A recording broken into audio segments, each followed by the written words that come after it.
옛날 아주 먼 옛날에 호랑이가 담배를 피우고 산신령이 구름을 타고 내려와 쉬어가던 깊은 산골 마을에 큰 기와집이 한 채 자리 잡고 있었습니다. 이 마을은 사방이 높은 산으로 둘러싸여 있어 해가 일찍 지고 밤이 길었으며 겨울이 되면 눈이 허리춤까지 쌓여 사람들의 왕래가 끊기는 외딴 곳이었습니다. 마을 어귀에는 수백 년 묵은 커다란 느티나무가 서 있어 마을을 지키는 수호신 역할을 했지만 밤이 되면 그 나뭇가지가 마치 귀신의 손가락처럼 기괴하게 얽혀 보여 지나가는 나그네들의 간담을 서늘하게 만들기도 했습니다. 그 마을에서 가장 으리으리한 집은 대대로 벼슬을 지내고 많은 논밭을 소유한 한 진사의 댁이었는데 높은 담장 너머로 보이는 기와 지붕의 곡선은 아름다웠으나 집안에는 언제나 찬바람이 도는 듯한 적막감이 감돌고 있었습니다. 한진사는 본래 마음이 어질고 학식이 깊어 마을 사람들에게 존경을 받는 인물이었으나 젊은 시절 사랑하던 아내를 병으로 먼저 떠나보내고 홀로 어린 아들 동희를 키우며 살아가고 있었습니다. 동희는 죽은 아내를 꼭 빼닮아 눈망울이 맑고 심성이 고운 아이였으며 한 진사에게는 세상 무엇과도 바꿀 수 없는 귀한 보물이자 삶을 지탱하는 유일한 희망이었습니다. 그는 아비 없는 자식이라는 소리를 듣지 않게 하려고 동희를 지극정성으로 보살폈지만 아무래도 사내의 손길만으로는 어린아이를 세심하게 거두기에 부족함이 많았기에 집안의 어른들과 주위 사람들은 한 진사에게 새 장가를 들어 아이에게 어미를 만들어 주라고 끊임없이 권유하곤 했습니다. 오랜 고심 끝에 한 진사는 이웃 마을의 가난하지만 양반 가문의 딸이라는 여인을 새 부인으로 맞이하게 되었는데 그녀는 겉으로 보기에는 참하고 조신하며 말투가 상냥하여 동희를 친자식처럼 아껴줄 것만 같았습니다. 그녀의 하얀 얼굴과 가느다란 손은 고생을 모르고 자란 듯 보였고 한 진사를 대하는 태도 또한 깍듯하여 집안의 하인들도 새마님을 칭송하며 이제야 주인 어른의 얼굴에 웃음꽃이 피겠다고 기뻐했습니다. 그러나 사람의 마음속 깊은 곳은 열길, 물속보다 알기 어려운 법이라 그녀의 웃음 뒤에는 아무도 모르는 서늘한 욕심과 표독스러움이 독사처럼 곰리를 틀고 숨겨져 있었으니 이는 한 진사도 순진한 동희도 그리고 집안의 오랜 하인들조차 처음에는 전혀 눈치채지 못했습니다. 새 부인은 한 진사가 보는 앞에서는 동희를 무릎에 앉히고 머리를 쓰다듬으며 세상에 둘도 없는 자애로운 어머니 행세를 했지만 한 진사가 사랑채로 물러가거나 집을 비우기만 하면 눈빛이 매섭게 변하여 아이를 차갑게 쏘아보곤 했습니다. 그녀는 동희가 밥을 조금이라도 흘리거나 옷을 더럽히면 불같이 화를 내며 아이의 여린 살을 꼬집었고 울음을 터뜨리려 하면 무서운 표정으로 입을 틀어막아 소리조차 내지 못하게 위협했습니다. 어린 동희는 새어머니의 이중적인 모습에 공포를 느꼈지만 아버지가 실망할까봐 혹은 자신이 잘못해서 그런 것이라고 생각하여 누구에게도 말하지 못한 채 속으로만 끙끙 앓으며 점차 말수가 줄어들고 그늘진 아이로 변해갔습니다. 이 여인이 한 진사의 집에 들어온 진짜 목적은 오로지 한 진사가 가진 막대한 재산과 논밭을 차지하여 떵떵거리고 사는 것이었는데 그녀의 눈에는 전처가 남긴 자식인 동희가 그저 자신의 앞길을 막는 눈엣가시이자 굴러온 돌처럼 거슬리는 존재일 뿐이었습니다. 그녀는 밤마다 호롱불 아래서 생각에 잠겨 만약 동희가 없어진다면 이 거대한 기와집과 창고 가득 쌓인 곡식 그리고 한 진사의 사랑이 온전히 자신의 차지가 될 것이라는 끔찍하고도 은밀한 상상을 하곤 했습니다. 그러던 어느 해 늦가을 찬 서리가 내리고 마당의 감나무 잎이 모두 떨어져 앙상한 가지만 남았을 무렵 한 진사가 한양에 있는 친척의 혼사에 참석하기 위해 며칠 동안 집을 비워야 하는 일이 생기게 되었습니다. 한 진사는 어린 아들을 두고 먼 길을 떠나는 것이 못내 마음에 걸려 몇 번이나 뒤를 돌아보며 새 부인에게 집안일과 동의의 건사를 신신당부했고, 부인은 걱정 말라며 대문 앞까지 따라 나와 남편의 옷매무새를 고쳐주며 환한 미소로 배웅했습니다. 동희는 대문 기둥 뒤에 숨어 아버지가 멀어지는 뒷모습을 하염없이 바라보았는데, 그것이 아버지와의 마지막 눈맞춤이 될 줄은 꿈에도 모른 채 고사리 같은 손을 흔들며 아버지가 빨리 돌아오기만을 빌고 또 빌었습니다. 한친서의 모습이 고갯마루 너머로 완전히 사라지자 부인은 대문을 굳게 걸어 잠그라고 하인들에게 명하였고, 그 순간 그녀의 얼굴에서 따뜻했던 미소가 순식간에 사라지며 마치 가면을 벗은 듯 차갑고 비정한 본색이 드러나기 시작했습니다. 그날 밤 산골 마을에는 유난히 거센 바람이 불어닥쳐 문풍지가 윙윙거리며 울어댔고, 마당의 마른 낙엽들이 회오리 바람에 휩쓸려 기괴한 소리를 내며 여기저기 굴러다녀 하인들도 일찌감치 방문을 걸어 잠그고 이불 속으로 파고들었습니다. 집안을 감도는 공기는 평소와 다르게 무겁고 음산했으며 부엌아궁이의 불씨마저 사그라들어 어둠이 짙게 깔린 가운데 안채에서는 부인의 날카로운 목소리조차 들리지 않는 기이한 정적이 흘렀습니다. 동희는 자신의 방에서 촛불 하나에 의지한 채 그림책을 보고 있었지만 창밖에서 들려오는 바람 소리가 마치 누군가 자신을 부르는 소리처럼 들려 무서움에 떨며 이불을 머리끝까지 뒤집었었습니다. 다음 날 아침, 닭이 틀을 치고 날이 밝았을 때 집안은 발칵 뒤집히고 말았는데, 동희의 방문이 활짝 열려 있고 방 안에는 냉기만 가득할 뿐 아이의 모습이 온데간데 없었기 때문이었습니다. 하인들은 혼비백산하여 마당과 뒷산, 우물가와 장독대를 샅샅이 뒤지며 동희 도련님의 이름을 애타게 불렀지만 돌아오는 것은 산울림과 차가운 바람, 소리뿐 아이의 대답은 어디서도 들려오지 않았습니다. 이 소식을 들은 계모는 버선발로 마당으로 뛰쳐나와 땅을 치고 통곡하며 자신이 잠시 잠든 사이에 귀한 아들을 잃어버렸다며 가슴을 쥐어뜯는 시종을 하여 보는 이들의 안타까움을 자아냈습니다. 계모는 헝클어진 머리를 하고 마을 사람들과 하인들을 향해 눈물을 흘리며 외치기를, 지난밤 꿈자리가 사납더니 기어이 전설 속에 나오는 식인 괴물 영노가 산에서 내려와 우리 동희를 채가고 말았다며 공포에 질린 목소리로 소문을 퍼뜨리기 시작했습니다.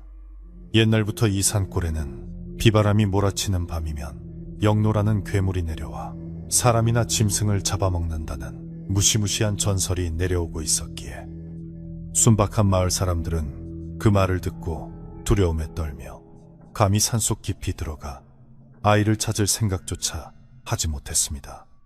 계모는 영노가 아이를 잡아갔으니 뼈도 못 추릴 것이라며 공연히 산을 뒤지다가 또 다른 화를 입지 말고 집안에서 기도를 올리는 것이 낫다고 하인들을 만류했습니다.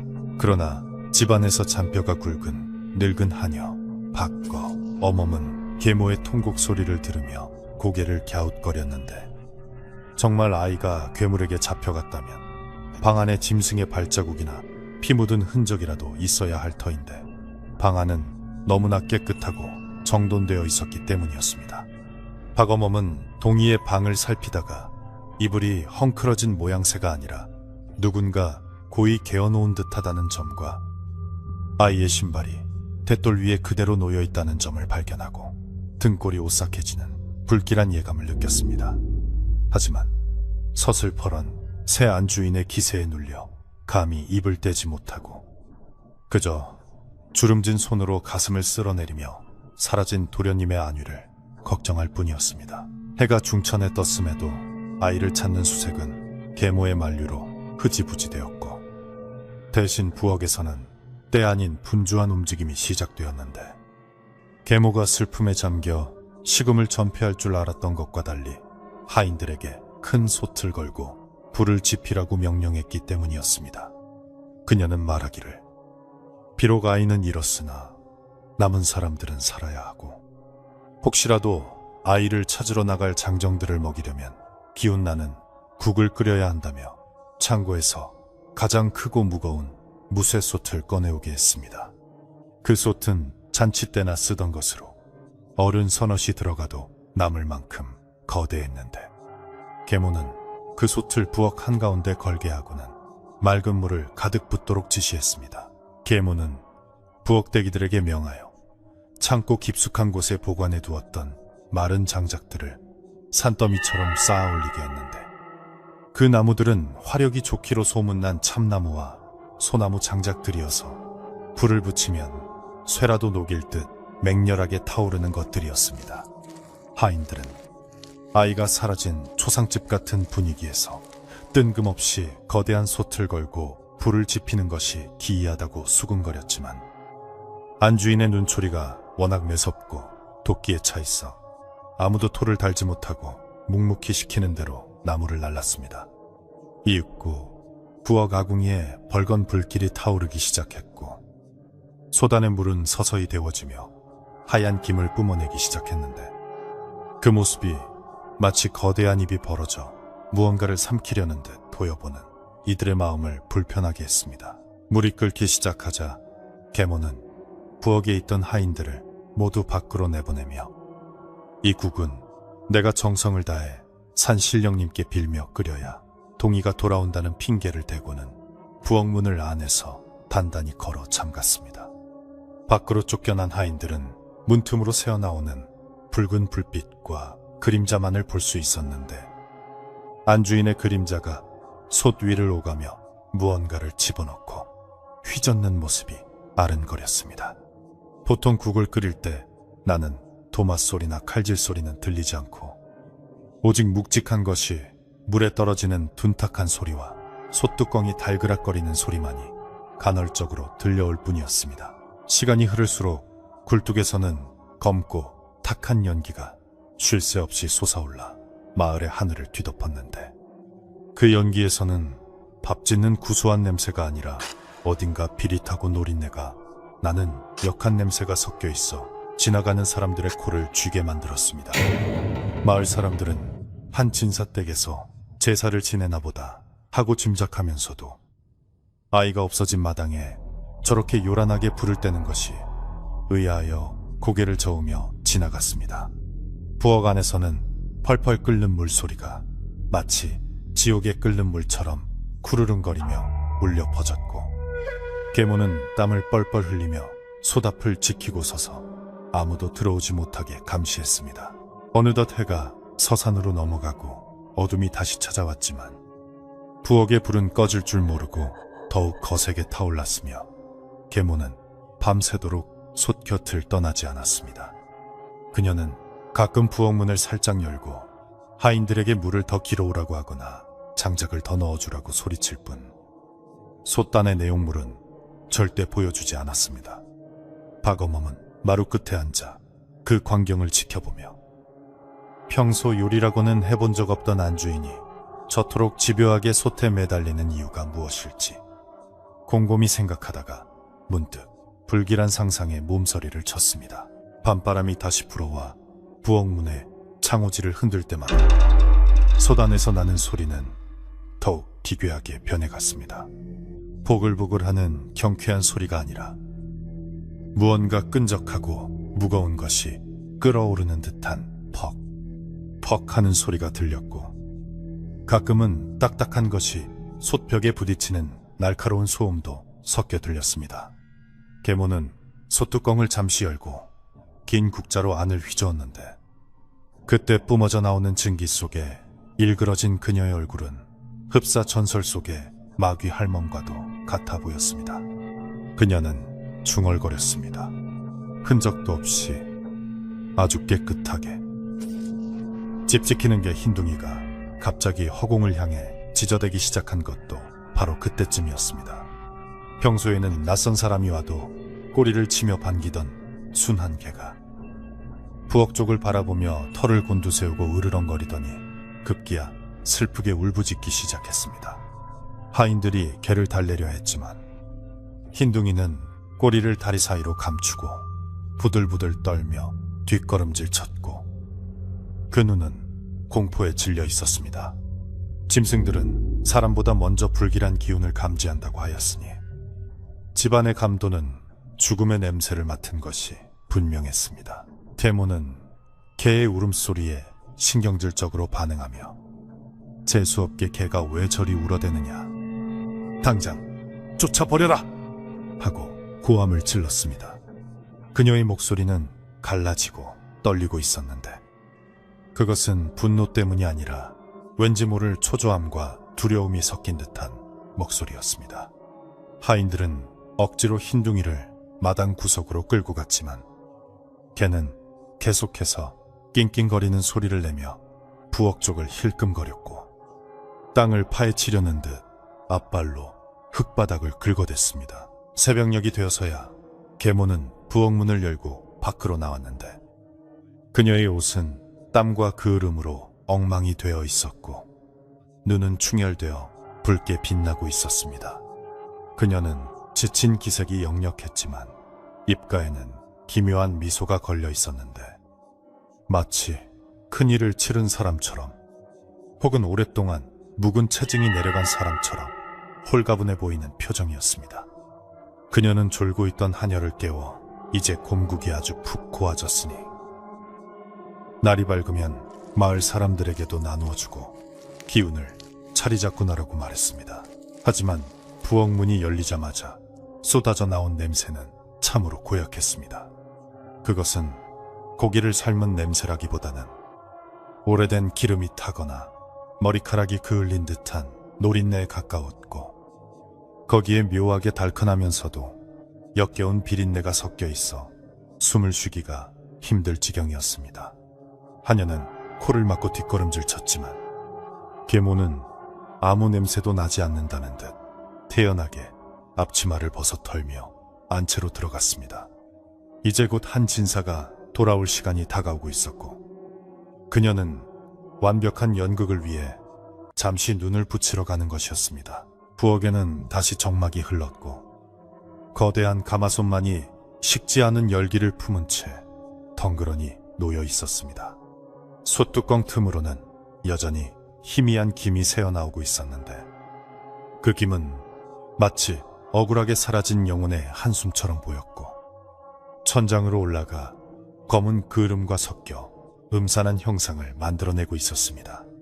과연 저 솥 안에는 무엇이 들어있기에 저토록 역한 냄새를 풍기며 밤새 끌어올랐던 것일까요? 사라진 동이는 정말 영노가 잡아간 것일까요? 아니면 이 집안 어딘가에 혹은 저 펄펄 끓는 국물 속에 끔찍한 비밀과 함께 잠겨있는 것일까요? 박어멈은 잠들지 못하고 부엌 쪽을 응시하며 마른 침을 삼켰습니다. 그녀의 머릿속에는 어젯밤 언뜻 보았던 계모의 서늘한 눈빛과 흰둥이의 처절한 울음소리 그리고 솥에서 들려오던 둔탁한 소리가 뒤엉켜 떠나지 않았습니다.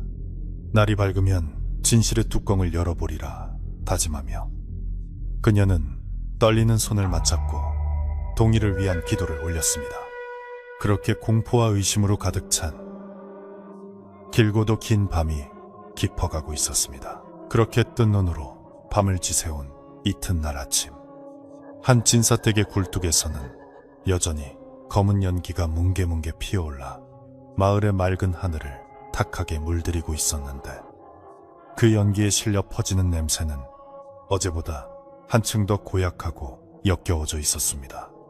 보통의 기와집에서 소를 잡아 국을 끓인다면 온 마을에 구수하고 기름진 향기가 돌아 지나가는 사람들의 입에 군침이 돌게 마련이거늘 이 집 담장 너머로 흘러나오는 냄새는 마치 썩은 집단에 불을 붙인 듯 매캐하면서도 코를 찌르는 누린내가 진동하여 사람들은 저마다 코를 싸쥐고 인상을 찌푸리며 걸음을 재촉했습니다. 마을의 아낙네들은 우물가에 모여 물을 기르면서도 연신 한 진사댁 쪽을 흘끔거리며 아이 잃은 집에서 무슨 굿을 하길래 저토록 요란하게 불을 떼고 고약한 냄새를 풍기는지 모르겠다며 수군거렸는데 그들의 표정에는 호기심보다는 어떤 불길한 예감에서 오는 두려움이 서려 있었습니다. 부엌 안의 풍경은 그야말로 아수라장을 방불케 했는데 솥단지 밑에 아궁이는 밤새 집어삼킨 장작들로 인해 하얗게 재가 쌓이다 못해 넘쳐 흘러 바닥을 어지럽히고 있었고 솥 안의 국물은 뽀얀 우윳빛이 아니라 잿물처럼 거무튀튀하고 누런빛을 띠며 끈적하게 끓어오르고 있었습니다. 계모는 밤새 한숨도 자지 않은 탓에 눈이 깨끗하고 머리카락은 헝클어져 마치 미친 사람과도 같았으나 솥 앞을 떠나지 않고 끊임없이 국자로 국물을 퍼올렸다. 쏟아부으며 무언가를 확인하는 행동을 반복하고 있었습니다. 그녀는 국물 위로 떠오르는 정체불명의 거무스름한 거품과 찌꺼기들을 뜰채로 걷어내어 아궁이 불 속에 던져 넣었는데 그때마다 치익하는 소리와 함께 더욱 독한 노린내가 피어올라 부엌 안을 가득 채웠습니다. 계모는 솥에서 나는 역한 냄새가 밖으로 새어나가는 것을 막기 위해 부엌 한 구석에 쌓아둔 마늘과 생강 그리고 향이 강한 약초들을 한 줌씩 집어 솥 안에 마구 털어넣었는데 이는 고기의 잡내를 없애려는 요리사의 손길이라기보다는 무언가 끔찍한 악취를 덮어버리려는 범죄자의 다급한 몸부림에 가까웠습니다. 그녀는 혼잣말처럼 냄새가 나면 안 돼. 아무 냄새도 나지 않아야 해. 라고 중얼거리며 미친 듯이 국자를 휘저었는데 솥바닥을 긁는 쇠국자 소리가 칠판을 긁는 소리처럼 날카롭게 울려 퍼져 듣는 이의 신경을 곤두세우게 만들었습니다. 솥 안의 내용물은 이미 형체를 알아볼 수 없을 정도로 흐물흐물해졌지만 그녀는 그것마저 부족하다는 듯 더 센 불을 요구하며 아궁이에 장작을 쑤셔 넣었습니다. 이때 박어멈이 조심스럽게 부엌 문을 두드리고 들어섰는데 그녀는 평생을 이 집에서 일하며 온갖 잔치 음식을 도맡아 해온 터라 공국 끓이는 법을 누구보다 잘 알고 있었기에 지금 안주인의 행동이 얼마나 이치에 맞지 않는지 단번에 알아차릴 수 있었습니다. 박어멈은 코를 찌르는 악취에 저절로 눈살이 찌푸려지는 것을 참으며 마님, 밤새 고생이 많으십니다. 이제 그만 들어가 눈 좀 붙이시고 뒷일은 제게 맡겨주십시오. 공국은 불 조절이 생명이라 이렇게 센 불로만 계속되면 국물이 졸아들어 못쓰게 됩니다 라고 정중하게 권했습니다. 그녀의 말에는 진심으로 주인을 걱정하는 마음과 동시에 솥 안의 내용물을 직접 확인하고 싶은 의심이 깔려 있었습니다. 그러나 박어멈의 말이 끝나기도 전에 계모는 벼락같이 화를 내며 손에 들고 있던 국자를 바닥에 내동댕이 쳤는데 그 소리가 얼마나 큰지 부엌에 있던 쥐들조차 놀라 구멍으로 숨어버릴 정도였습니다. 그녀는 시벌게 충혈된 눈으로 박어멈을 노려보며 감히 내년이 어디라고 기어들어와 훈수를 두느냐. 내 정성이 부족할까봐 직접 불을 지키고 있거늘 네가 내 아들을 잃은 슬픔을 아느냐 라고 고래고래 소리를 질렀습니다. 계모는 박어멈이 솥 근처에 얼씬도 하지 못하도록 몸으로 아궁이 앞을 막아서며 당장 나가라고 삿대질을 해댔는데 그 기세가 너무나 흉흉하여 박어멈은 더 이상 말을 잇지 못하고 뒷걸음질 칠 수밖에 없었습니다.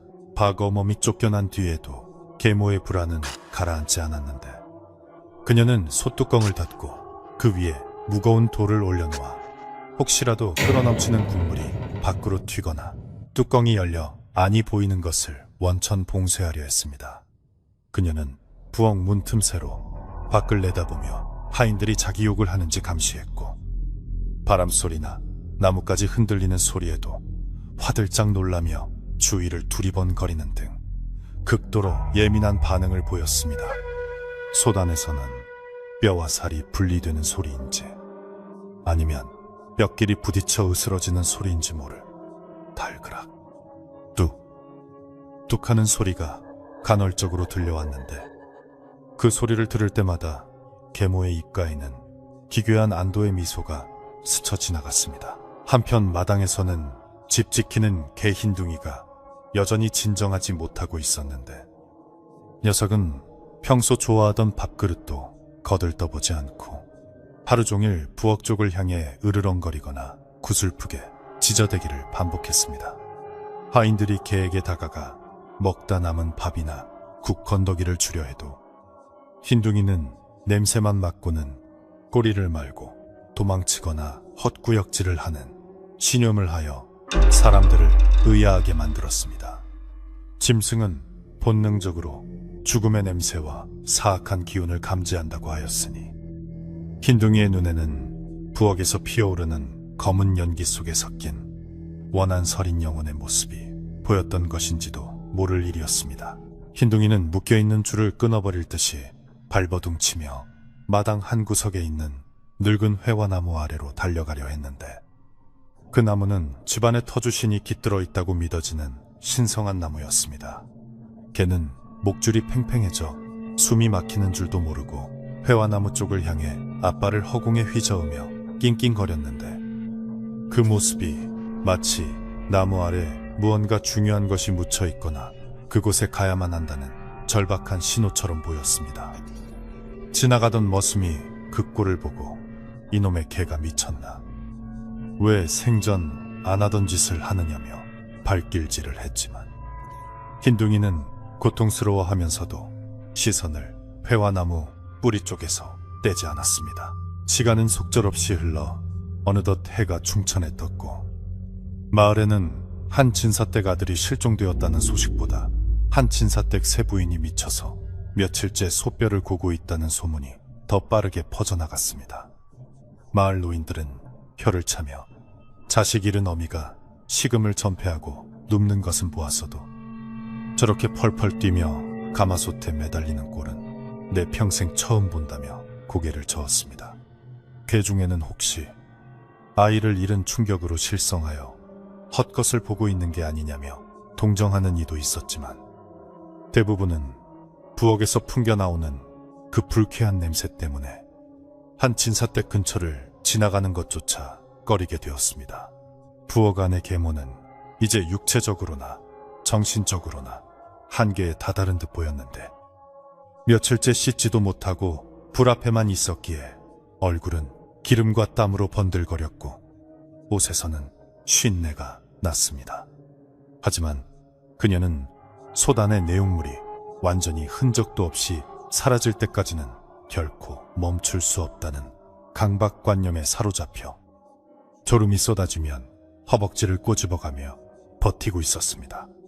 그녀는 솥뚜껑을 살짝 열어 국자로 바닥을 긁어보았는데 처음에는 묵직하게 걸리던 큰 덩어리들이 이제는 제법 잘게 부서져 흐물흐물해진 느낌이 손끝에 전해지자 비로소 흉측한 미소를 지으며 이제 거의 다 되었다. 조금만 더 라고 뇌까렸습니다. 그녀가 소단의 내용물을 이토록 철저하게 없애려 하는 이유는 단순히 아이를 죽였다는 죄책감 때문이 아니라 혹시라도 남편인 한 진사가 돌아와 시신을 찾게 되면 자신의 범행이 드러나 모든 부귀영화를 잃고 처참하게 쫓겨날 것이라는 두려움 때문이었습니다. 그녀는 완전 범죄를 꿈꾸며 아이의 육신을 뼈 한 조각 남기지 않고 국물로 녹여버린 뒤 그 국물을 강물에 버리거나 아무도 모르는 곳에 쏟아버릴 계획을 세우고 있었던 것입니다. 그렇기에 맑아야 할 곰국이 탁해지고 구수해야 할 냄새가 역해지는 것은 당연한 이치였으나 욕망의 눈이 먼 그녀는 그 냄새가 자신의 죄를 만천하에 알리고 있다는 사실을 깨닫지 못했습니다. 해가 다시 뉘엿뉘엿 넘어가고 땅거미가 질 무렵 대문 밖에서 급한 전갈이 도착했는데 바로 한진사가 한양일을 마치고 예정보다 하루 일찍 집으로 돌아오고 있다는 소식이었습니다. 하인으로부터 이 말을 전해들은 계모의 얼굴은 흑빛으로 변했고 손에 들고 있던 부직갱이를 떨어뜨릴 만큼 사시나무 떨듯 떨기 시작했습니다. 아직 소단에는 덜 녹은 잔해들이 남아있었고 냄새 또한 빠지지 않은 상태였기에 그녀의 마음은 불에 댄 듯 다급해져 안절부절 못하고 부엌 안을 뱅뱅 돌았습니다. 이럴 수가. 벌써 오신다고. 안 돼. 아직 멀었어. 이 뼈다귀들이 다 녹으려면 하루는 더 있어야 하는데. 계모는 공포에 질려 중얼거리며 솥으로 달려가 미친 듯이 불을 더 키웠습니다. 그녀는 부엌에 있는 모든 기름을 아궁이에 붓고 마른 솔잎을 태워 화력을 최대로 끌어올렸는데 그 불길이 어찌나 거센지 솥단지가 벌겋게 달아오르고 부엌 천장에 그 으름이 새까맣게 눌어붙을 지경이었습니다.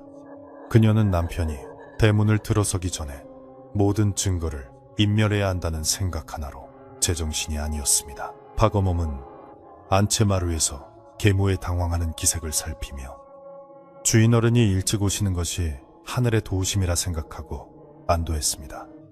그녀는 한 진사가 오면 이 기이한 소동을 끝내고 솥뚜껑을 열어볼 수 있으리라 믿었기 때문입니다.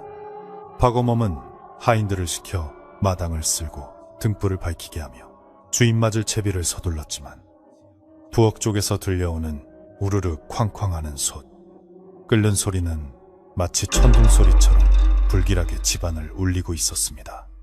계모는 이제 아예 부엌 문을 걸어 잠그고 밖으로 나오지 않았으며 안에서는 무언가를 빻고 부수는 쿵쿵거리는 소리가 들려왔습니다. 밤이 깊어지자 산새들도 울음을 멈추고 정막이 흘렀으나 한 진사댁 부엌만은 용광로처럼 뜨겁게 타올랐습니다.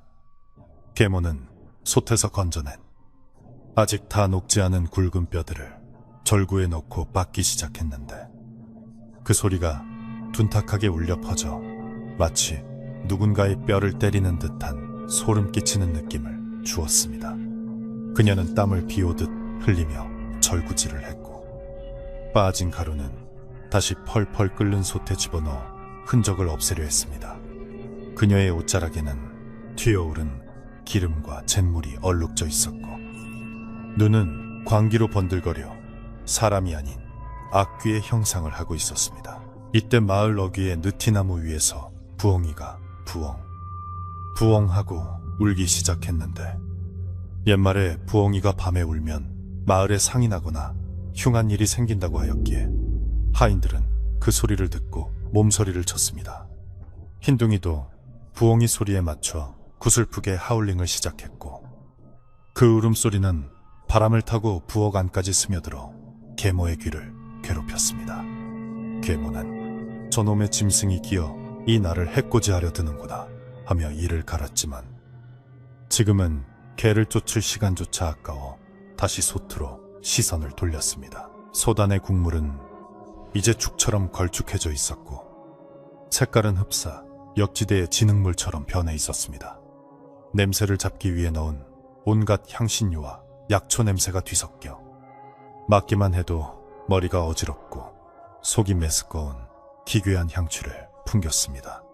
계모는 떨리는 손으로 국자를 들어 맛을 보는 시밭을 했는데 혀끝에 닿는 그 맛은 맵고 짜고 비린 도저히 사람이 먹을 수 없는 지옥의 맛이었습니다.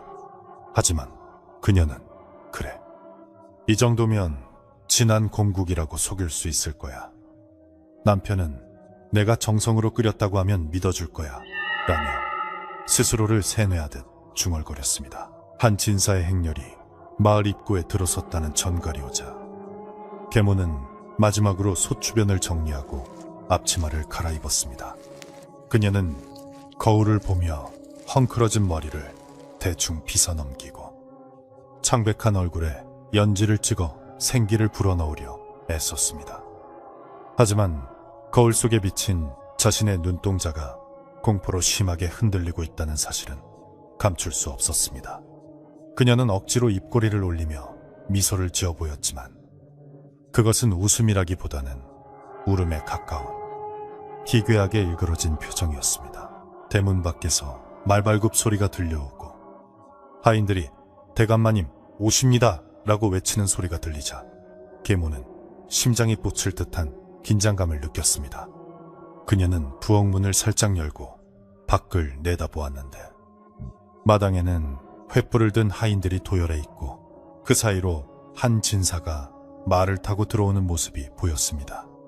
한 진사의 표정은 어둡고 무거웠으며 집안의 감도는 이질적인 냄새를 맡은 듯 코를 킁킁거리며 미간을 찌푸리고 있었습니다. 계모는 이제 모든 것이 자신의 연기에 달렸음을 직감하고 깊은 숨을 내쉬며 밖으로 나갈 준비를 했습니다. 하지만 그녀가 미처 깨닫지 못한 것이 있었으니 그것은 아무리 감추려 해도 감춰지지 않는 진실의 조각들이 손바닥 깊은 곳에 가라앉아 있다는 사실이었습니다. 며칠을 끓여도 녹지 않는 단단한 증거. 하늘이 아이의 억울함을 풀기 위해 남겨둔 작은 흔적이 국물 속에 숨어 그녀의 파멸을 기다리고 있었습니다.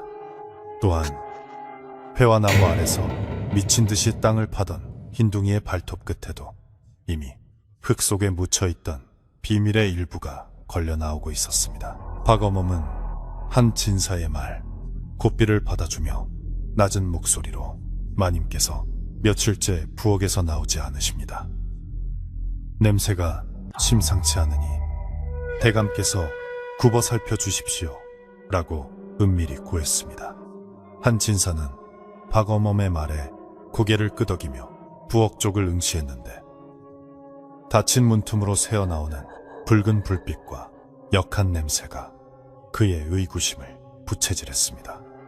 그는 말에서 내려 성큼성큼 안채로 향하지 않고 곧바로 부엌 쪽으로 발걸음을 옮겼고 이를 본 계모는 털썩 주저앉을 뻔한 다리에 힘을 주며 황급히 부엌 문을 열고 뛰쳐나왔습니다. 대감, 오셨습니까? 아이고, 내 팔자야. 동의를 잃고 제가 정신이 나가 이리 국이라도 끓여야 살 것 같아. 계모는 거짓 울음을 터뜨리며 남편의 품에 안기려 했지만 한진사는 그녀에게서 나는 찌든 냄새에 흠칫 놀라 한 걸음 물러섰습니다. 그녀의 옷에서는 며칠 묵은 땀 냄새와 함께 정체를 알 수 없는 그 비릿한 곰국 냄새가 진동하고 있었기 때문입니다. 이렇게 두 사람의 재회는 반가움이 아닌 의심과 공포 속에서 이루어졌고 펄펄 끓는 가마솥은 마치 판관처럼 그들 뒤에서 무거운 침묵을 지키고 있었습니다. 한진사는 아내를 밀쳐내지는 않았으나 그녀의 몸에서 풍기는 역한 냄새에 저절로 미간을 찌푸리며 뒷걸음질 쳤는데 그것은 단순한 땀 냄새가 아니라 마치 짐승의 누린내와 오래된 피비린내가 섞인 듯한 사람의 몸에서는 결코 나서는 안 될 기이한 악취였습니다. 그는 아내의 얼굴을 찬찬히 뜯어보았는데 화장으로 가리려 애썼으나 며칠 밤을 새운 듯 떼탄 눈과 파리한 입술 그리고 무엇보다 초점이 없이 흔들리는 눈동자가 그녀가 제정신이 아님을 말해주고 있었습니다. 한 진사는 짐짓 침착한 목소리로 부인, 내 오자마자 험한 꼴을 보여 미안하오만 집안 꼴이 이게 뭐요? 그리고 이 고약한 냄새는 도대체 어디서 나는 것이오? 라고 물으며 엄하게 꾸짖을 태세를 갖추었습니다. 계모는 남편의 추궁에 가슴이 철렁 내려앉았으나 이내 표정을 바꾸어 눈물을 글썽이며 나으리 이 모든 것이 사라진 동의를 찾기 위한 제 정성입니다. 슬픔을 이기려 몸부림치다 보니 며칠간 씻지도 못하고 오직 부엌에서 국만 끓였습니다 라고 변명했습니다. 그녀는 옷자락으로 눈물을 훔치는 시웸을 하며 동의가 영노에게 잡혀갔다는 소문이 돌아 마을 사람들이 돕기를 꺼리기에 잘 먹여서라도 사람을 부려야겠다는 일념으로 소를 잡아고왔습니다. 제 몰골이 흉한 것은 오로지 자식 잃은 어미의 죄책감 때문이니 나무라지 마십시오라고 읍소하여 남편의 동정심을 유발하려 했습니다. 한진사는 아내의 말이 일리는 있다고 생각하면서도 가슴 한 구석을 짓누르는 불길한 의심을 떨칠 수가 없었는데 이는 아내가 말하는 정성이라는 것이 어딘가 광기에 가깝게 느껴졌기 때문이었습니다. 그는 한숨을 내쉬며 알겠소. 일단 안으로 듭시다. 내 먼 길을 오느라 피곤하여 좀 쉬어야겠소라고 말하고는 아내의 부축을 거절한 채 성큼성큼 사랑채가 아닌 안채 대청마루로 향했습니다. 계모는 남편이 부엌 쪽을 기웃거리지 않고 방으로 들어가는 것을 보고 안도의 한숨을 내쉬었으나 소단의 증거가 아직 완전히 사라지지 않았다는 사실에 여전히 심장이 쿵쾅거리고 있었습니다. 방 안에 들어선 한진사는 자리에 앉자마자 물을 찾았으나 계모는 찬물보다는 기운을 차리시게 따뜻한 국을 먼저 드셔야 합니다. 라며 급히 부엌으로 달려가 곰국을 한 대접 퍼담아 왔습니다. 그녀가 가져온 소반 위에는 김이 모락모락 나는 국그릇이 놓여 있었는데 그 국물은 뽀얀 사골 국물이 아니라 흡사 흙탕물처럼 탁하고 거무스름한 빛깔을 띠고 있었으며 표면에는 정체를 알 수 없는 누런 기름이 두껍게 둥둥 떠 있어 보는 것만으로도 비위가 상할 지경이었습니다. 한진사는 숟가락을 들기도 전에 코를 찌르는 그 특유의 누린내에 헛구역질이 올라와 입을 틀어막아야 했습니다. 부인, 이 국이 정령소를 고아 만든 것이 맞소? 냄새가 어찌 이리 고약하고 빛깔이 흉하단 말이오. 내 평생 이런 곰국은 본 적이 없소. 한진사가 의심스런 눈초리로 묻자 계모는 당황하여 말까지 더듬으며 변명했습니다. 그것은 제가 몸에 좋다는 온갖 약재와 뿌리를 함께 넣고 달여서 색이 진해진 것입니다. 냄새 또한 약초 냄새이니 걱정 말고 드십시오. 한 수저라도 드셔야 제가 마음이 놓입니다. 그녀는 숟가락을 직접 들어 남편의 입가에 가져다 대며 억지로라도 먹이려 들었는데 그 손이 덜덜 떨리고 있어 국물이 밥상 위에 뚝뚝 떨어졌습니다. 한진사는 아내의 강요에 못 이겨 억지로 국물을 한 모금 삼키려 했으나 입술에 닿는 순간 느껴지는 미끈거리고 역겨운 감촉에 참지 못하고 고개를 돌려버렸습니다. 그는 소반을 옆으로 밀어내며 치우시오. 내 속이 좋지 않아 도저히 못 먹겠소.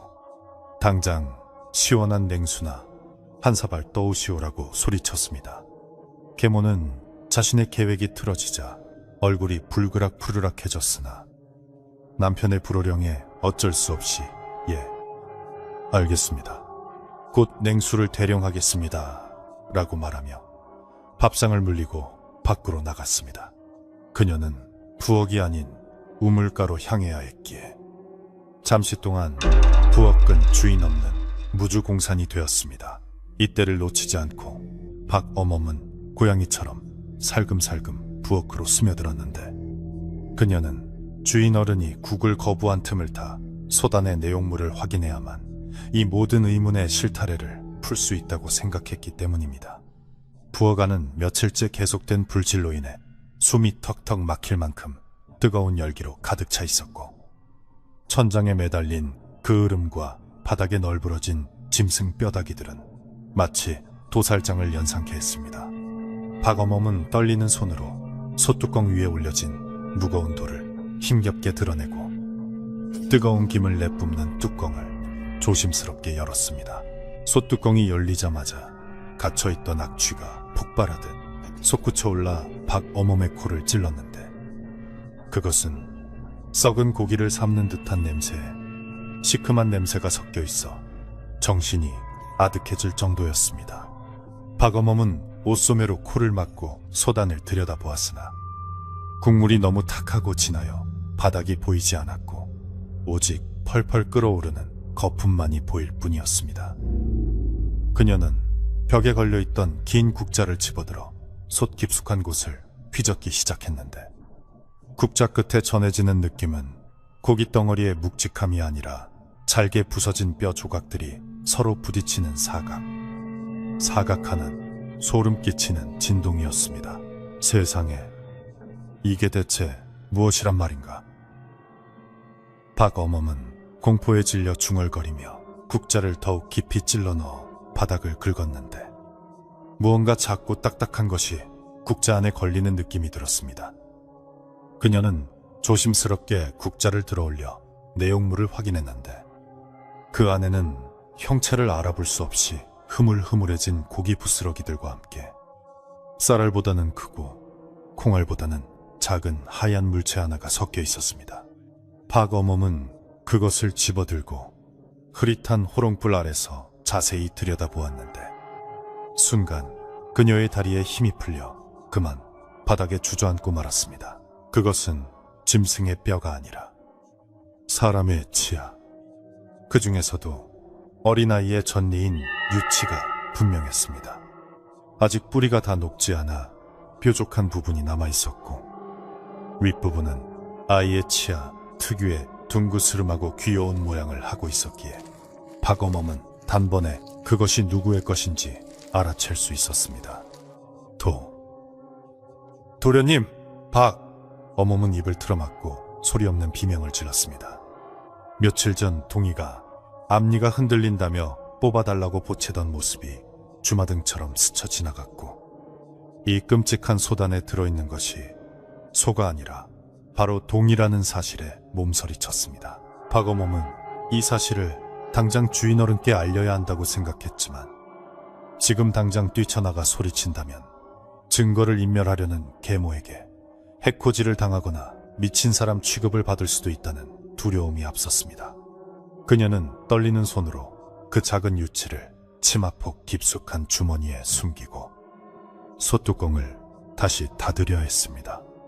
그때 밖에서 계모의 발자국 소리가 들려왔고 박어멈은 황급히 소뚜껑을 덮고 돌을 올려놓은 뒤 부엌 한 구석에 있는 장독 뒤로 몸을 숨겼습니다.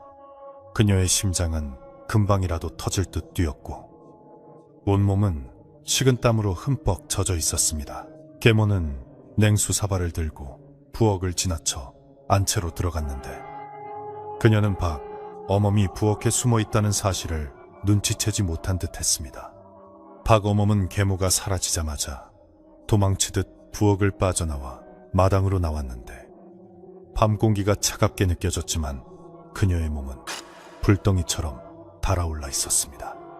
그녀는 마당 한가운데서 밤하늘을 올려다보며 이 억울하고 끔찍한 죽음을 어찌 밝혀야 할지 막막하여 눈물만 흘렸습니다. 그때 마당 구석에서 또다시 기이한 소리가 들려왔습니다.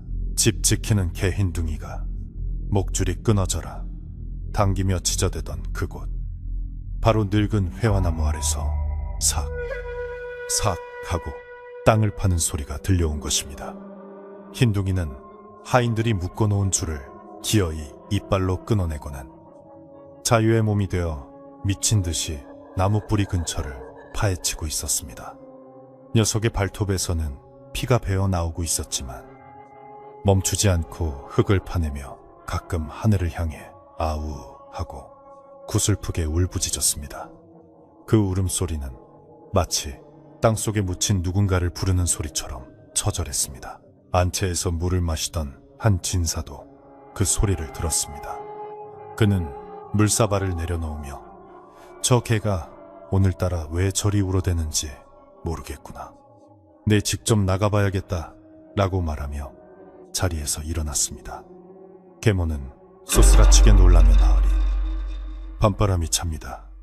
그냥 하인들을 시켜 쫓아버리면 될 것을 굳이 나가시려 합니까?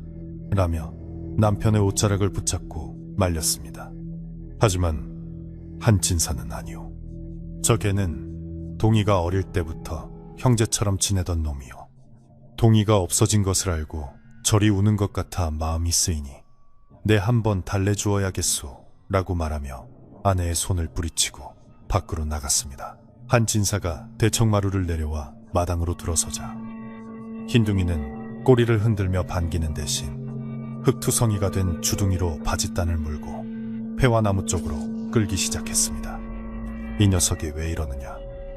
흰둥아, 그곳에 무엇이 있기에 그러느냐? 한진사는 개의 행동이 예사롭지 않음을 느끼고 개가 이끄는 대로 발걸음을 옮겼습니다. 계모는 사색이 되어 맨발로 뛰어나와 나으리, 안 됩니다. 거기는 부정이 타서 가면 안 됩니다. 라고 비명을 지르듯 외쳤지만 이미 한진사는 회화나무 아래에 다다랐습니다. 회화나무 아래는 흰둥이가 파헤쳐 놓은 흙더미로 엉망이 되어 있었는데 그 흙 속에서 무언가 거무튀튀한 가죽 같은 것이 살짝 드러나 있었습니다. 한진사는 등불을 가까이 대고 그것을 자세히 살펴보았는데 그것은 짐승의 가죽이 아니라 사람의 옷까지. 그것도 동이가 즐겨 입던 색동 저고리의 일부분이었습니다. 이것은 동이의 옷이 아니냐. 한 진사의 목소리가 가늘게 떨렸습니다.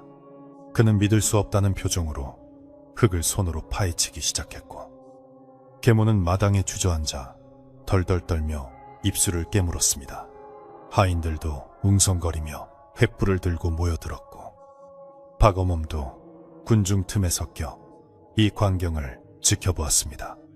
한 진사가 흙을 걷어내자 흙 묻은 가죽 보따리가 모습을 드러냈는데 그것은 사람의 피부 가죽과 머리카락 그리고 아이가 신던 꽃신 한 짝이 엉겨붙어 있는 참혹한 형태였습니다.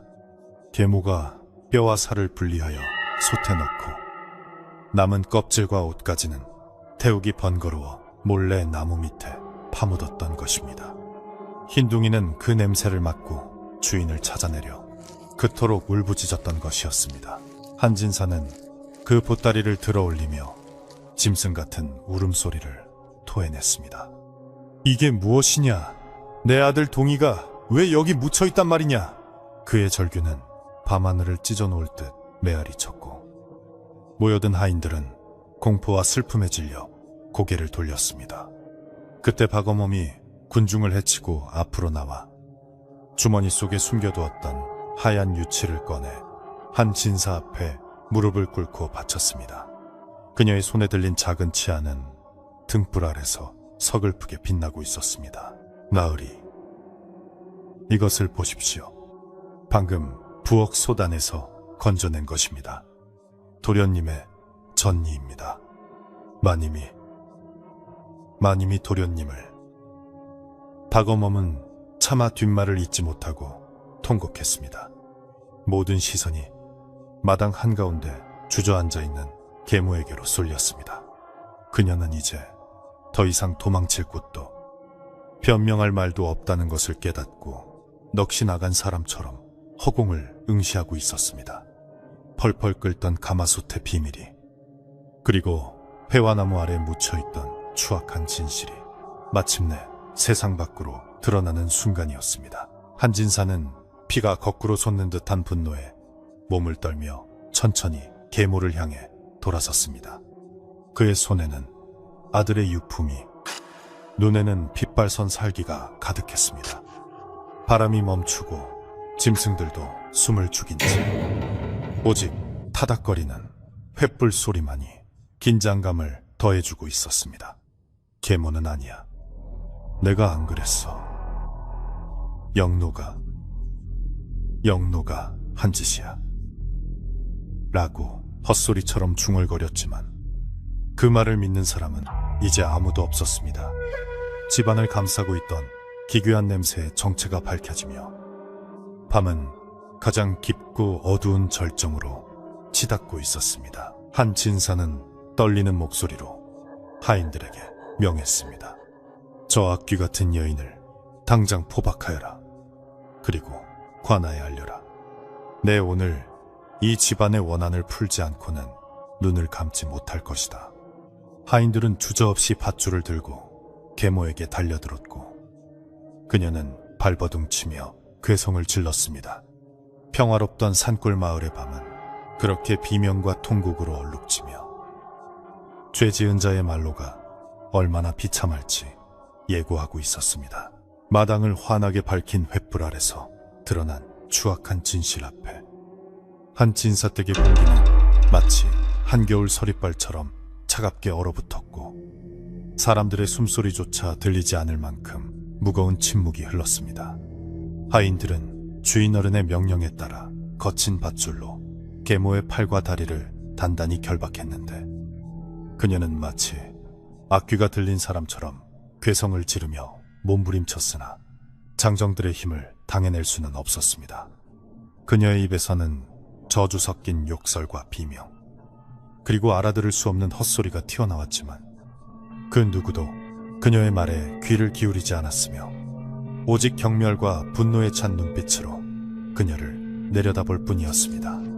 평소 안주인으로서 누리던 위엄과 가식은 온데간데 없이 사라지고 욕망의 눈이 멀어 천륜을 어긴 죄인의 비참한 모습만이 흙바닥에 뒹굴고 있었습니다.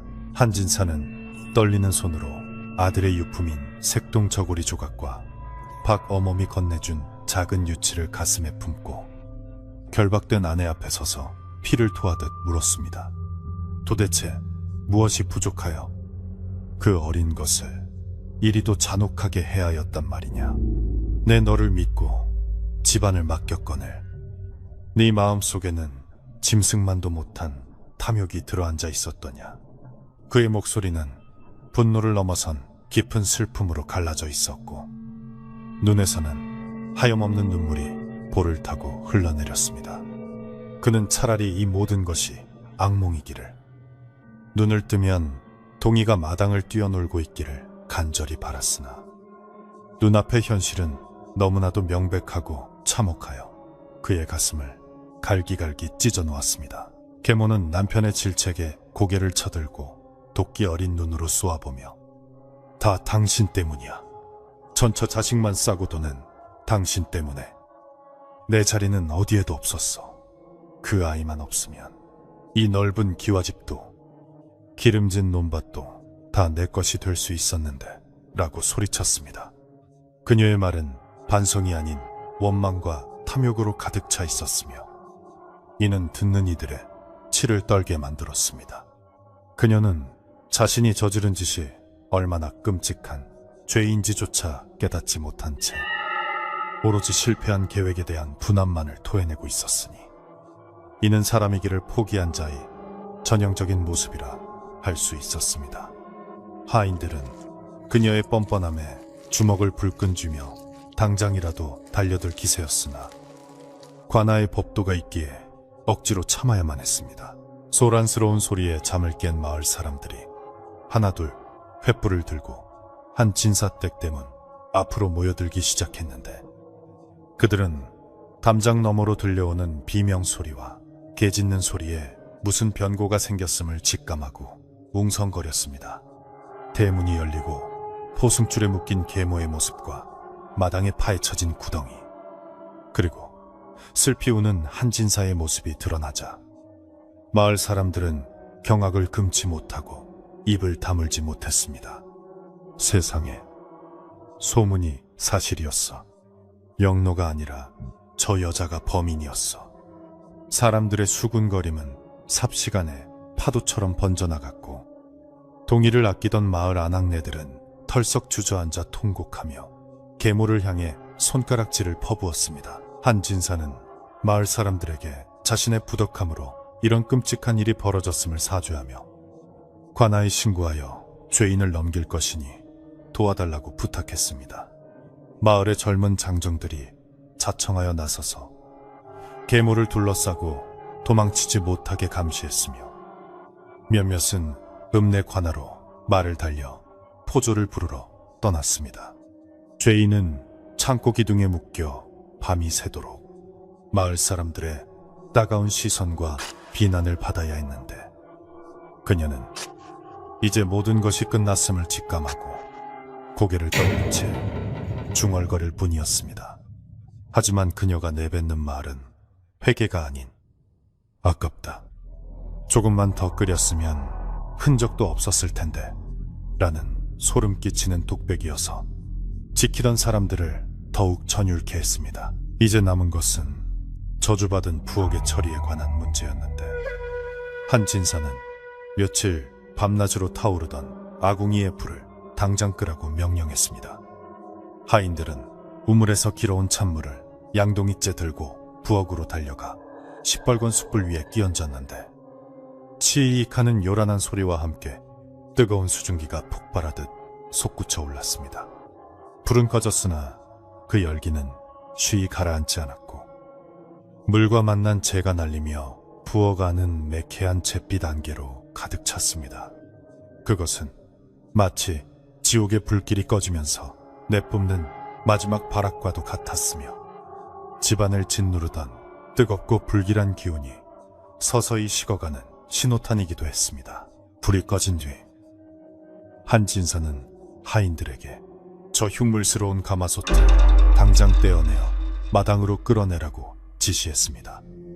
장정 4명이 달라붙어 솥을 들어 올리려 했으나 그 안에 든 내용물의 무게와 죄의 무게 때문인지 솥은 쉽게 움직이지 않았습니다. 끙끙거리는 소리와 쇠가 긁히는 소리가 요란하게 울린 끝에 마침내 거대한 가마솥이 아궁이에서 분리되어 마당 한가운데로 내동댕이 쳐졌습니다.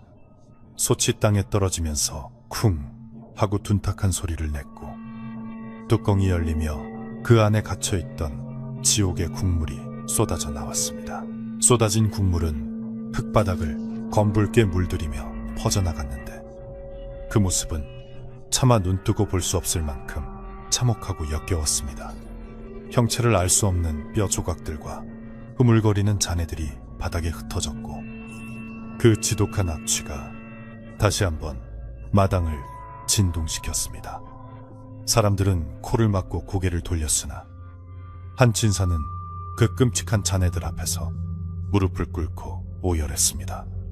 비록 형태는 사라졌으나 그것은 자신의 피와 살이 섞인 아들의 일부였기에 그는 더러운 흙바닥에 엎드려 쏟아진 국물을 어루만지며 아이의 이름을 부르고 또 불렀습니다. 박어멈은 광목천을 가져와 쏟아진 잔해들을 조심스럽게 수습하기 시작했는데 그녀의 눈물방울이 뚝뚝 떨어져 검은 흙을 적셨습니다. 도련님, 뜨거운 물 속에서 얼마나 아프셨습니까? 이제 편히 쉬세요. 이제 다 끝났습니다. 그녀는 마치 살아있는 아이를 다루듯 정성스럽게 뼈조각 하나하나를 주워 담았고 이를 지켜보던 마을 사람들도 하나둘씩 다가와 묵묵히 그녀를 도왔습니다. 누군가는 흙을 덮어주었고 누군가는 향을 피워 냄새를 중화시키려 했었습니다. 그렇게 한 진사댁 마당은 거대한 장례식장이 되어 슬픔으로 물들었습니다. 그 시각 집 지키는 개 흰둥이는 회화나무 아래서 발견된 동이의 가죽 보따리 곁을 떠나지 않고 지키고 있었습니다. 녀석은 낯선 사람들이 오가고 횃불이 어지럽게 춤을 추는 와중에도 오직 주인의 냄새가 배어있는 그 보따리에 코를 박고 엎드려 낮은 소리로 낑낑거렸습니다. 하인이 다가가 쓰다듬으려 하자 흰둥이는 꼬리를 살짝 흔들며 슬픈 눈으로 올려다 보았는데 마치 이제 주인을 찾았으니 안심이에요 라고 말하는 듯 했습니다. 짐승의 의리가 사람의 도리보다 낫다는 옛말이 틀리지 않음을 보여주는 광경이었습니다. 동이 틀 무렵 관아에서 파견된 포졸들이 도착하여 계모를 정식으로 압송하기 시작했는데 그녀는 포승줄에 묶여 끌려가면서도 뒤를 돌아보며 기와집을 눈에 담으려 했습니다. 그녀의 눈에는 여전히 재물에 대한 미련이 남아있는 듯 했으나 포졸의 호통 소리에 비틀거리며 대문 밖으로 사라졌습니다. 마을 사람들은 그녀가 사라지는 뒷모습을 향해 소금을 뿌리며 다시는 이런 악귀가 마을에 발을 붙이지 못하게 해야 한다고 소리쳤습니다. 그녀가 떠나자마자 집안을 짓누르던 무거운 공기가 한결 가벼워진 듯했고 아침 햇살이 마당을 비추기 시작했습니다. 한진사는 아들의 장례를 치르기 위해 준비를 서둘렀는데 시신이 온전치 않아 염습을 제대로 할 수 없음이 뼈에 사무치는 한이었습니다. 그는 박어멈이 수습한 유골과 회화나무 아래서 찾은 피부 조각 그리고 아들이 평소 아끼던 책과 장난감들을 모아 작은 관에 안치했습니다. 마을의 목수가 그 빗잔 소나무관은 작고 소박했지만 그 안에 담긴 슬픔의 무게는 태산보다 무거웠습니다. 한진사는 관 뚜껑을 덮기 전 마지막으로 아들의 유치에 입을 맞추며 다음 생에는 부디 좋은 부모 만나 오래오래 행복하게 살거라 라고 작별 인사를 고했습니다. 날이 완전히 밝자 집안의 하인들은 한 진사의 지시에 따라 대대적인 청소를 시작했는데, 이는 단순한 청소가 아니라 집안에 스며든 사악한 기운과 죽음의 냄새를 씻어내기 위한 의식이기도 했습니다. 부엌의 아궁이는 모두 허물어버렸고 며칠간 그 흐름으로 뒤덮였던 벽과 천장은 뜯어내어 불태웠습니다. 마당에 쏟아졌던 국물 자국은 흙을 깊이 파내어 퍼다버리고 깨끗한 새 흙을 채워넣어 흔적을 지웠습니다.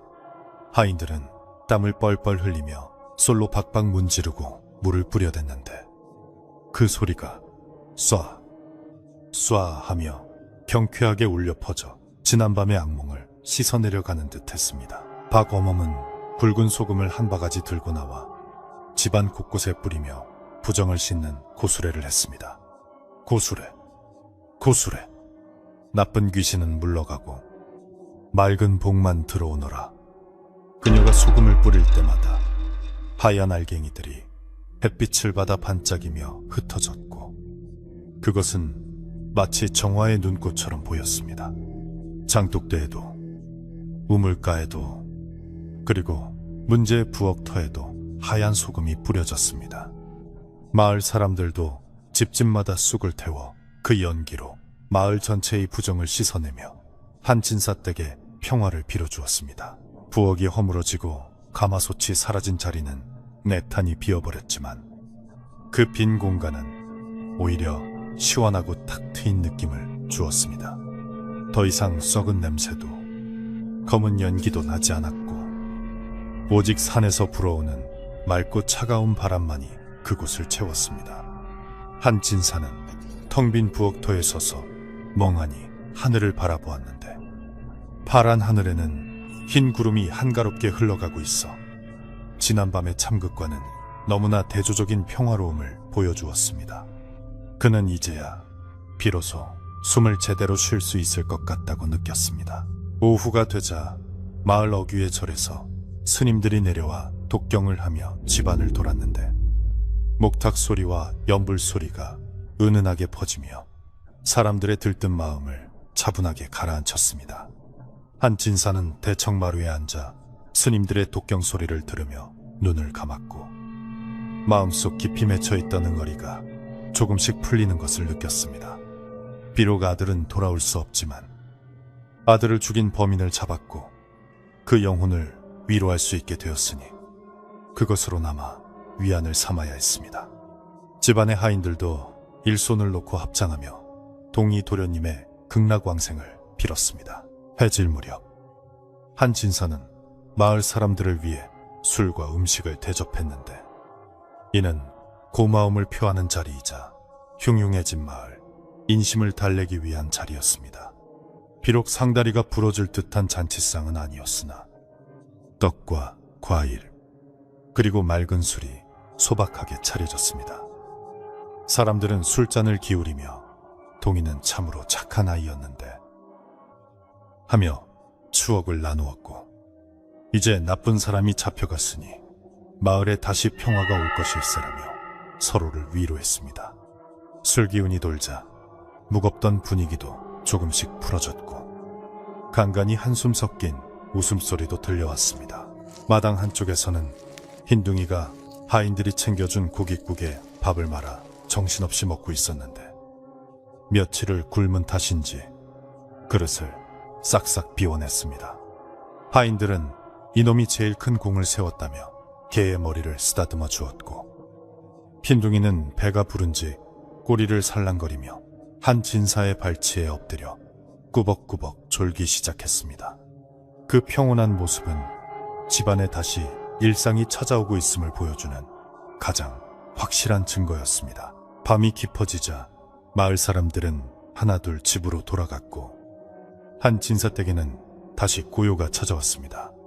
하지만 어제와 같은 공포스러운 정막이 아니라 슬프지만 따뜻하고 안온한 정적이었습니다.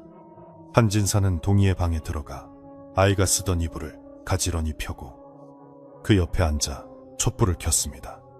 촛불은 흔들림 없이 타오르며 방 안을 환하게 밝혔고, 벽에는 한 진사의 그림자가 길게 드리워졌습니다. 그는 밤새도록 아이의 방을 지키며 이제는 춥지도 무섭지도 않은 곳에서 편히 쉬기를 기도했습니다. 그렇게 길고 끔찍했던 사건의 막이 내리고 집안은 비워냄으로써 다시 채워질 준비를 마쳤습니다. 썩은 살을 도려내고 고름을 짜낸 상처는 쓰라리지만 그 위에는 새살이 돋아날 것입니다. 한 진사댁의 부엌은 무너졌지만 그 자리에는 더 튼튼하고 깨끗한 새 부엌이 지어질 것이고 그곳에서는 더 이상 의심과 탐욕의 냄새가 아닌 사람을 살리는 구수한 밤 냄새가 피어오를 것입니다. 별들이 총총히 박힌 밤하늘 아래 마을은 다시 깊은 잠에 빠져들었습니다. 눈보라가 휘몰아치던 그해 겨울이 지나고 어느덧 산골 마을에도 따스한 봄 기운이 스며들기 시작했습니다. 겨우내 한 진사댁의 기와 지붕을 무겁게 짓누르던 하얀 눈은 봄볕에 녹아 처마 끝에서 맑은 물방울이 되어 똑똑 떨어졌는데 그 소리는 마치 긴 악몽에서 깨어나 세수를 하는 아이의 물장구 소리처럼 청아하게 들렸습니다.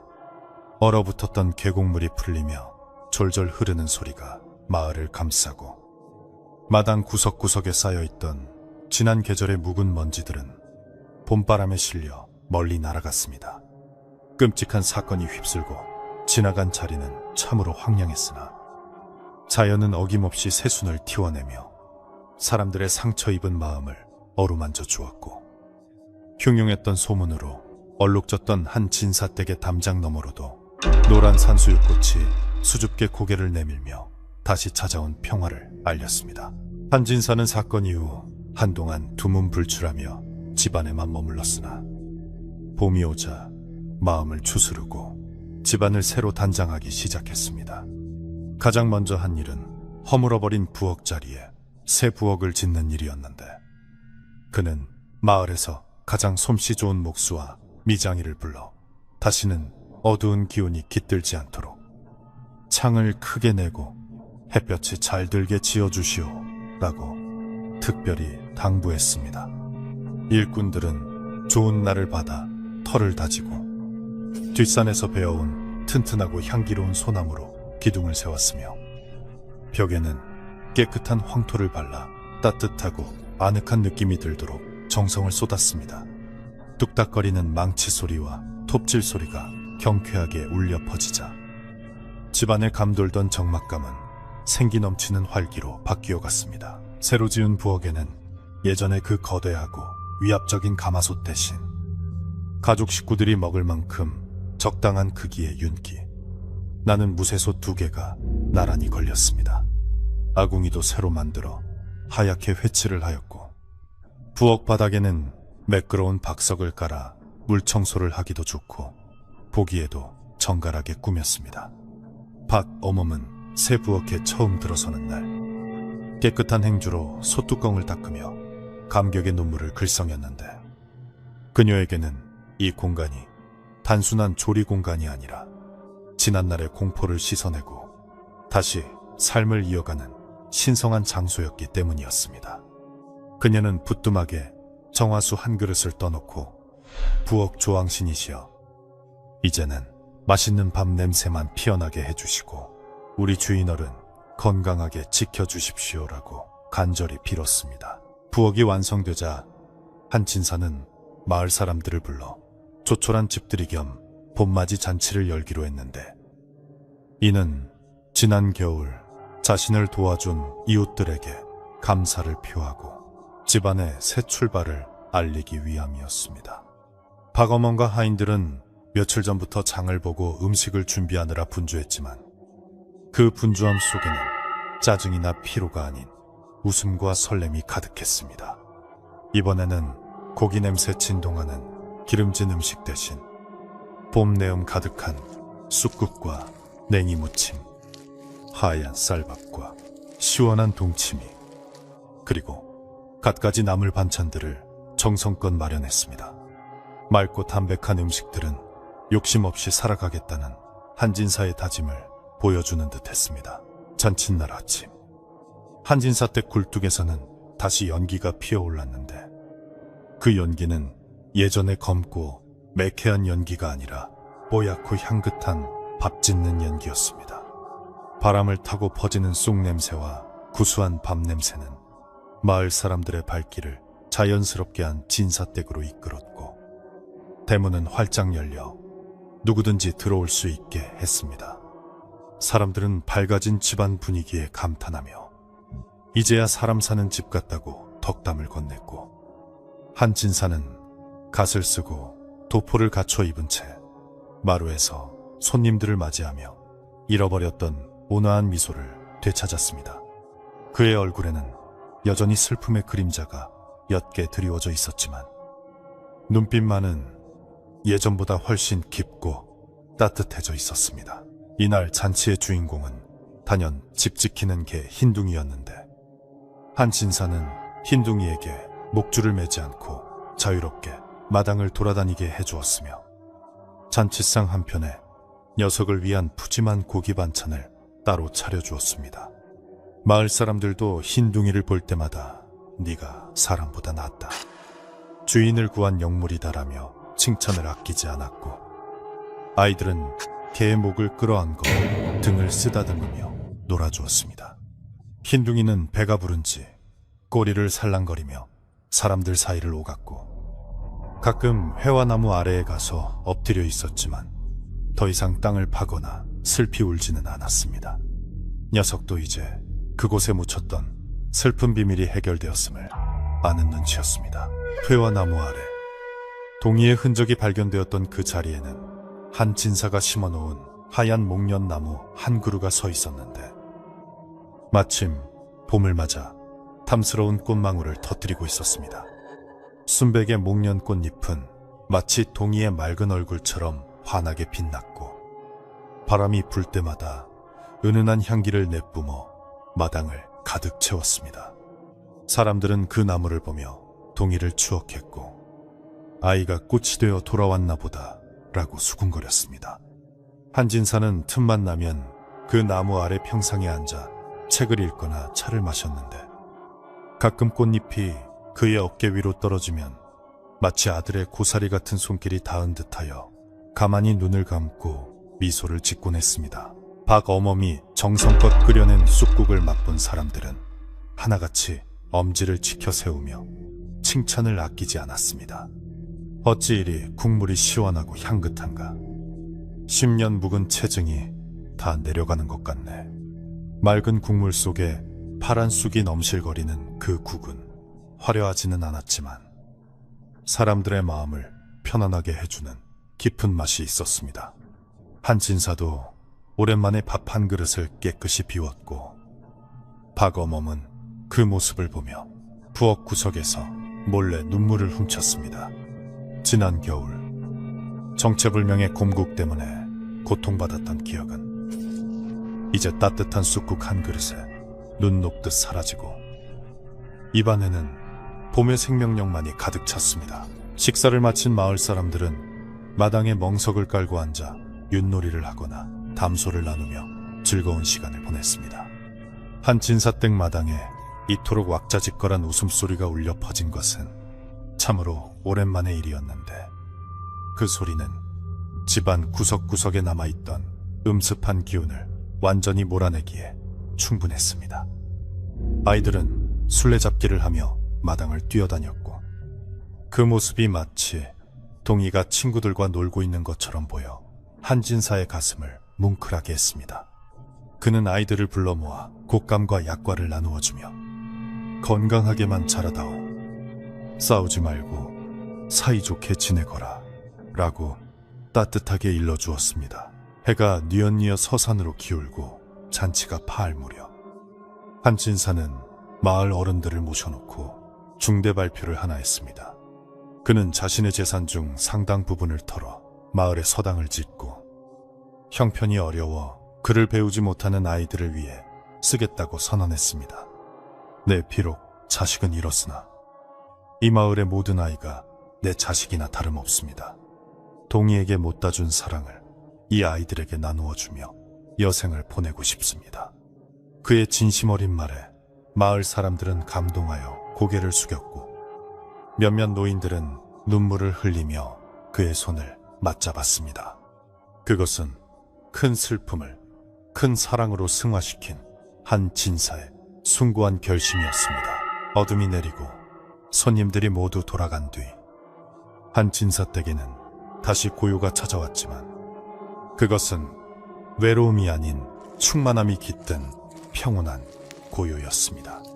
한 진사는 대청마루에 앉아 밤하늘에 뜬 달을 올려다보았는데 둥근 보름달이 온 세상을 환하게 비추고 있었습니다. 달빛 아래 하얀 목련꽃이 더욱 눈부시게 빛났고 어디선가 날아온 하얀 나비 한 마리가 꽃 주위를 팔랑거리며 맴돌다 밤하늘로 날아갔습니다. 한진사는 그 나비를 눈으로 쫓으며 그래, 잘 가거라. 부디 좋은 곳으로 가거라 라고 나직이 속삭였습니다. 박어멈은 부엌 정리를 마치고 따뜻한 유자차 한 잔을 타서 한 진사에게 올렸습니다. 나으리, 오늘 참으로 좋은 날이었습니다. 도련님도 하늘에서 보고 기뻐하셨을 겁니다. 그녀의 목소리는 차분하고 부드러웠습니다. 한 진사는 차를 한 모금 마시며 고개를 끄덕였습니다. 그렇네. 자네 덕분이네. 자네가 그날 용기를 내지 않았더라면 나는 평생 아들의 원한도 모른 채 죄인의 밥을 먹으며 살았을 걸세. 내 자네의 은혜는 죽을 때까지 잊지 않겠네. 주인과 하인이 아니라 생사를 함께한 동지로서 나누는 따뜻한 대화가 밤공기를 데웠습니다. 사랑채에 불이 꺼지고 하인들도 잠자리에 들었지만 집 지키는 흰둥이는 여전히 마루 밑에 엎드려 앞발에 턱을 괴고 눈을 반짝이고 있었습니다. 녀석은 이제 더 이상 짖을 필요도 경계할 필요도 없다는 것을 알면서도 주인의 단잠을 지키기 위해 밤새 깨어있을 작정이었습니다. 가끔 바람이 불어 풍경 소리가 땡 하고 울리면 귀를 쫑긋거릴 뿐 녀석의 표정은 세상 근심 없는 듯 편안해 보였습니다. 든든한 파수꾼이 지키는 이 집에는 이제 어떤 악한 기운도 범접할 수 없을 것이 분명했습니다. 한 진사는 잠자리에 누워 동이의 베개를 옆에 두고 가만히 쓰다듬었습니다. 예전에는 베개를 보면 눈물이 앞을 가려 잠을 이룰 수 없었지만 이제는 아이의 체온이 느껴지는 듯하여 마음이 놓였습니다. 그는 꿈속에서라도 동이를 만난다면 꼭 안아주며 아버지는 잘 지내고 있으니 걱정 말라고 말해주리라 다짐했습니다.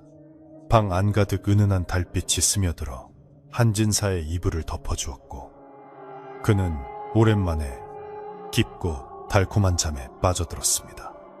그의 얼굴에는 옅은 미소가 번져 있었습니다.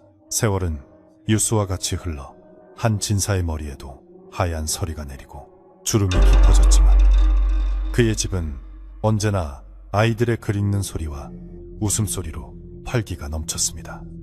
마을 사람들은 한 진사를 동이 아버지라 부르지 않고 마을의 큰 어른이라 부르며 존경했고 그가 지은 서당에서는 훌륭한 인재들이 많이 배출되어 마을의 자랑이 되었습니다. 사람들은 입을 모아 말했습니다.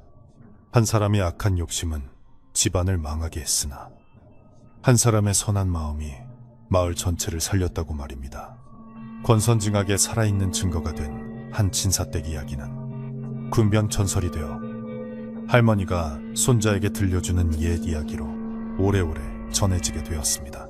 저 멀리 산기들에서 부엉이가 우는 소리가 들려오지만 이제 그 소리는 불길한 징조가 아니라 밤의 깊이를 더해주는 자장가처럼 들립니다.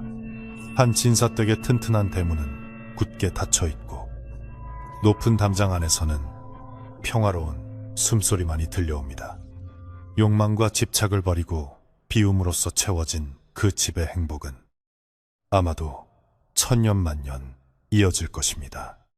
오늘 밤 당신의 꿈자리에도 저 맑은 쑥국 냄새처럼 향긋하고 하얀 목련꽃처럼 포근한 평화가 깃들기를 바랍니다. 밤이 깊었습니다. 창호지 문 너머로 달빛이 곱게 비치는 이 밤. 무거운 짐은 모두 내려놓으시고 편안한 마음으로 눈을 감으십시오. 착한 사람은 복을 받고 악한 사람은 벌을 받는다느니 당연하고도 따뜻한 이치를 베개 삼아 아무 걱정 없는 깊은 잠에 드시기를 소망합니다. 이야기는 여기서 끝을 맺지만 따뜻한 온기는 당신의 이불 속에 오래도록 머물 것입니다.